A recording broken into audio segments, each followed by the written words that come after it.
Good morning, everybody, and welcome back to the channel. So it's December 13th. We're going to finish up the last of Dad's farms, and then we're going to go to mine. But we got a little bit of a problem. I got a flat outside dual on the 9650. So we're going to get it unloaded. It does have a full hopper on it now. Not sure what happened to this tire. I don't know if it's got a crack in the sidewall like the rear ones. I mean, they don't look too bad. So I don't know. We're gonna call the Schaffner tire and have them come out and check it out, see what's going on. I guess if I need to put a new tire on, I need to put a new tire on. So what I'm gonna do is I'm gonna unload it. I'm gonna run back to the shop, grab the M3. We'll just finish off here with the M3 and leave the 9650 set. Be a good opportunity to run the M3 after putting it back together and make sure everything runs good. So, all right, I'm gonna get a ride back to the shop, grab that combine. Well, we got the M3 back out in the field. I put some rubber on my thrasher housing. That downshift is still at high.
you.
the last field of Dad's.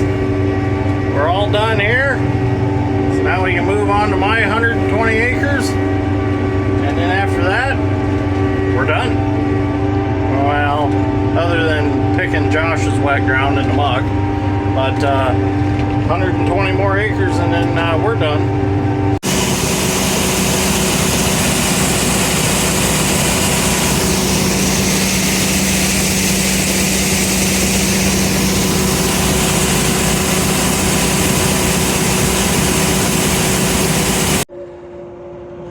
Well, it's the last truck.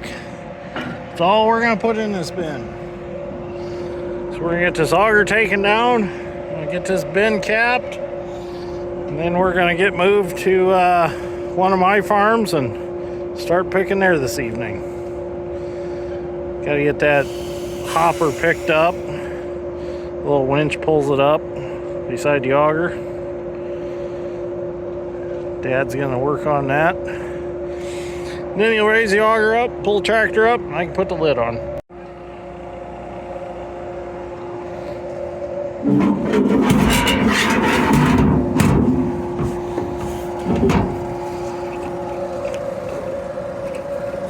Oops. Oh, about dropped the camera off the roof.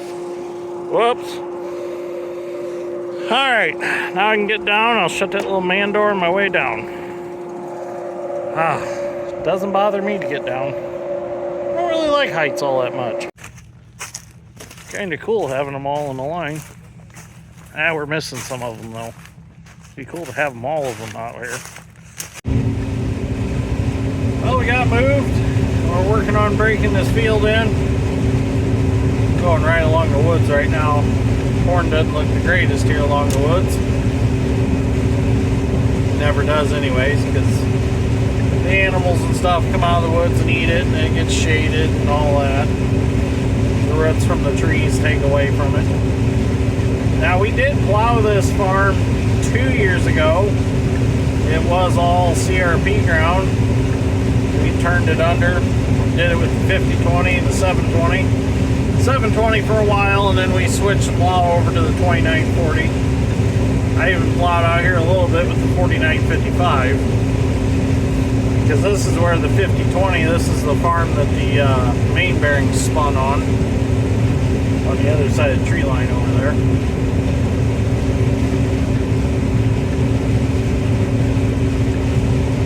I don't know how well this corn's going to do. There's nice looking ears here. This is the higher, sandier field of it. And Tyler's dad's actually going to plant this to hay next year, which was the plan anyways. I knew going into it. I was going to farm it for a couple of years and get it to the point where it would be easy to till up and level out for hay. Because after being CRP and all that sod and everything, give it a couple of years to rot. Corn and bean rotation would help with killing off, you know, whatever grass or whatever grew back.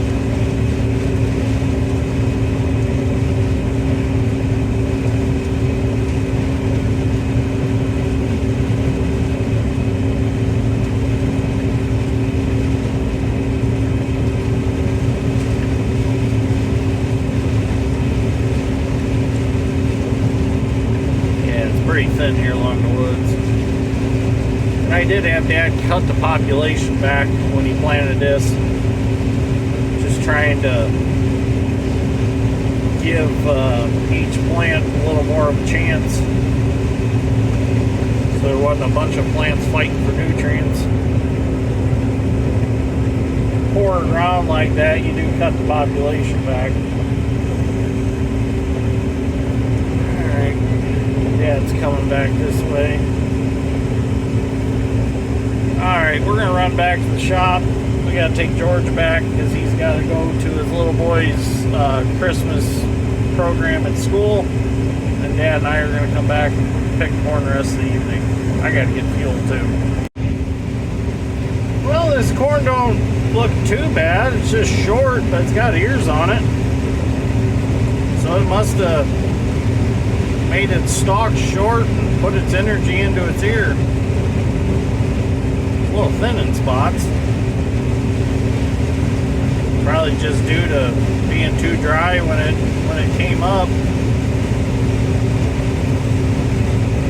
That was a problem this year. What had happened was we got a bunch planted, we got a bunch of rain, it kind of crusted the ground over, and then we got some really cold nights, and that corn that was trying to get through that crust got cold and just lost its energy and just died. And the stuff that did make it through grew really good. So it was an interesting spring. It's been an interesting growing season all the way through. We've had really good corn yields on ground that never really done that great. It's been interesting.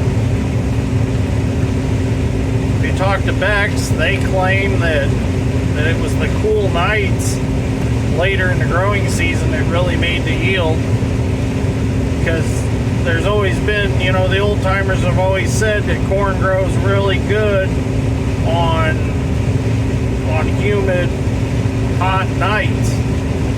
But science claims and studies claim that corn grows really well during the summer on cool nights. So it's one of them things where if a tree falls in a forest and nobody's around, doesn't make a sound kind of thing. But I guess there's scientists that study it, so if they say that's what happens, I guess that's what happens.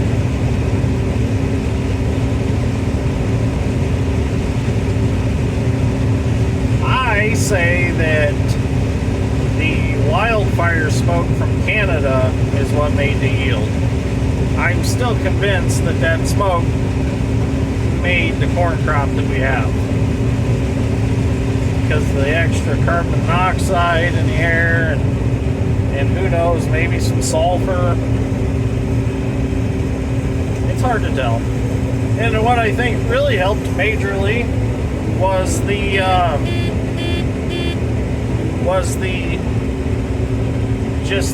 shade from the hot sun this summer from that smoke. I guess anything's possible, because as hot as it was a couple times this summer, you would think it would have just baked this corn, especially on this high sand.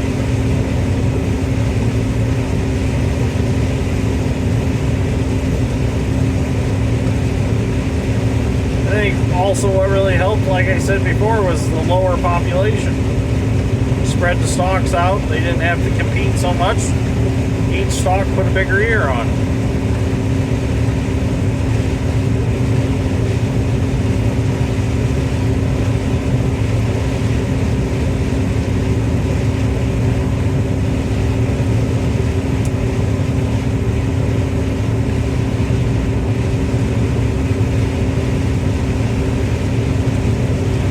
Definitely getting a lot better corn crop off of this than I did soybeans last year.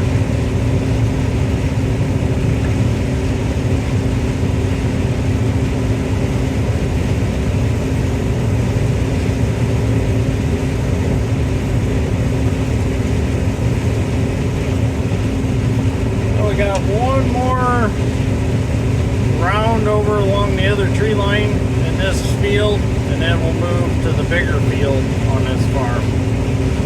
I already broke the ends in on that so George could get to the trucks. And then Dave moved the trucks. So I guess I didn't need to break that in. Alright, we'll get some video when we get over there. Now we're into some taller corn down here in the lower ground.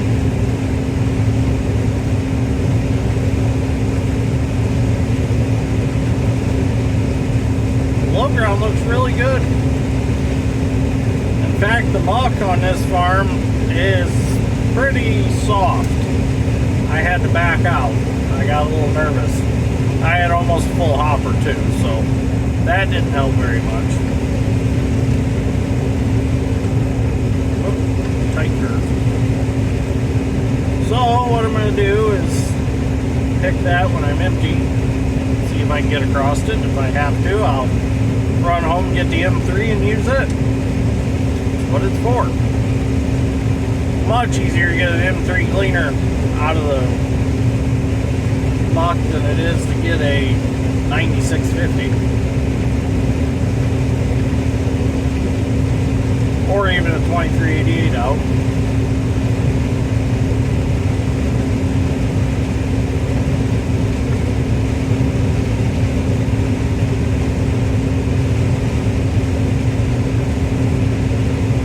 And we're getting back up in the high ground now. It's starting to get a little shorter, but it's still looking good.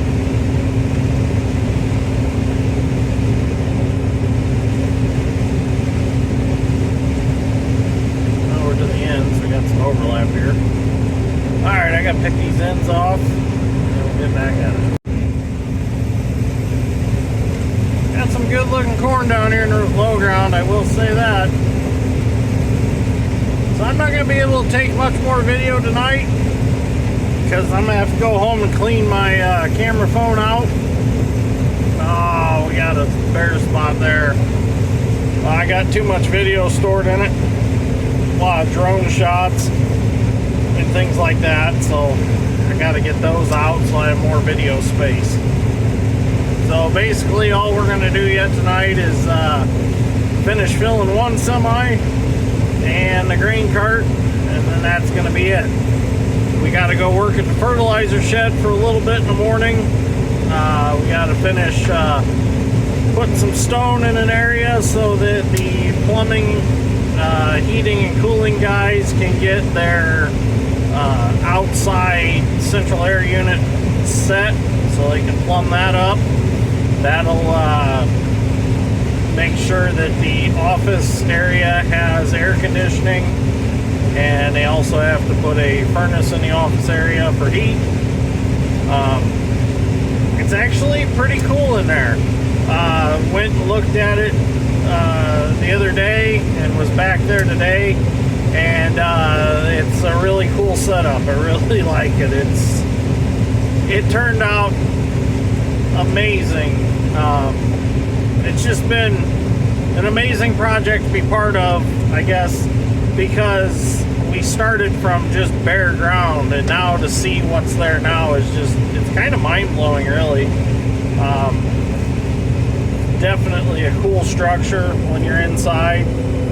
I can't wait to take a tour of it when it's completely finished up so that I can show everybody that's been following the videos of the fertilizer shed. And I appreciate everybody that's been following those. Thank you for watching those. I thought it would get a little more attention here on YouTube than what it has, but I don't know. I guess a lot of people aren't searching for a fertilizer shed project. You know what I mean? So it's just one of them deals. It's probably gonna be a slow view getting video, but once I have some time, I'm gonna put all those videos in a playlist, so you'll be able to watch it from the first one all the way through to the finish in one playlist. So I need to do that, and I will do that when I get some time. I'm going to be getting me a new computer. For those of you that are new to the channel, I got hacked back early this spring, and now I don't want to use that computer at all for anything to do with YouTube, because that's the computer I was hacked through. So I haven't been doing any live videos because of that, because I don't have a computer to do them with.